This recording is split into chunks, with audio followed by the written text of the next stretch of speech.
Hello happy people, అందరూ ఎలా ఉన్నారు? Welcome back to our channel.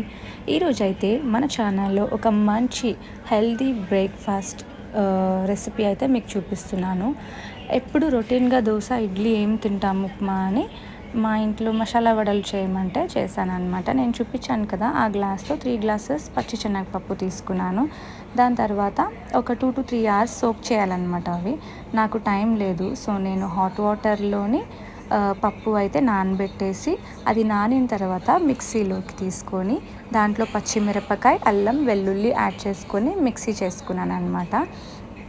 దీంట్లో మనం జీలకర్ర కూడా వేసుకోవచ్చు, బట్ అది ఆప్షనల్. ఎవరైనా నచ్చితే వేసుకోవచ్చు, లేదంటే స్కిప్ చేసేయచ్చు. మన పిల్లలు పచ్చిమిరపకాయ వద్దు, అల్లం వద్దు అని తీసేస్తూ ఉంటారు కదా. ఇలా మనం గ్రైండ్ చేసేసామనుకోండి, వాళ్ళు ఏది తీసేయడానికి ఉండదు. మనకి సెల్ఫ్ సాటిస్ఫాక్షన్, వాళ్ళకి కూడా మంచిగా ప్రోటీన్, న్యూట్రియంట్స్ అన్నీ వెళ్తాయి. ఈ మసాలా వడలతో పల్లి చట్నీ అయితే ది బెస్ట్ కాంబినేషన్. చాలా చాలా ఎంజాయ్ చేస్తూ తినొచ్చు. దీంతోపాటు ఫ్రూట్స్ ఏమైనా పెట్టుకుంటే ఈజీగా పిల్లలకి డైజెస్ట్ అవుతుంది అనమాట. ఎందుకంటే ఇది కొంచెం హెవీగా ఉంటుంది కదా, తొందరగా డైజెస్ట్ అవ్వదు.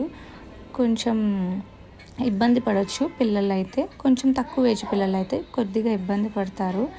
బట్ ఏదైనా ఈ టిఫిన్ తర్వాత ఏదైనా ఫ్రూట్స్ ఏమైనా వాళ్ళకి ఇచ్చారంటే వాళ్ళకి కూడా ఈజీగా డైజెషన్ అనేది ఉంటుంది. చిన్నది పలుకుగా ఉన్నప్పుడు తీసేసుకుంటే బాగుంటుంది, ఎందుకంటే అక్కడ మనం ఫ్రై చేస్తాం కదా మసాలా వడ, చిన్నది క్రిస్పీగా ఆ పప్పు తగులుతూ ఉంటే బాగుంటుంది అన్నమాట. ఇంకా ఆ గ్రైండ్ చేసిన దాంట్లో ఆనియన్, ఎలాగో పచ్చిమిరపకాయ అందులో వేస్తాం కాబట్టి ఆనియన్, ఇంకా కొత్తిమీర, కరివేపాకు వేసుకొని కలిపేసుకొని వడల్లా చేసుకొని డీప్ ఫ్రై చేసుకోవాలి.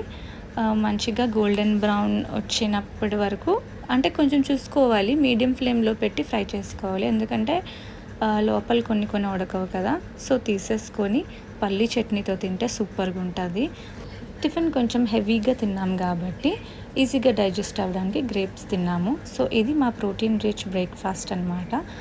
మీకు కనుక ఈ వీడియో నచ్చుంటే please to like, share and subscribe to my channel. Thank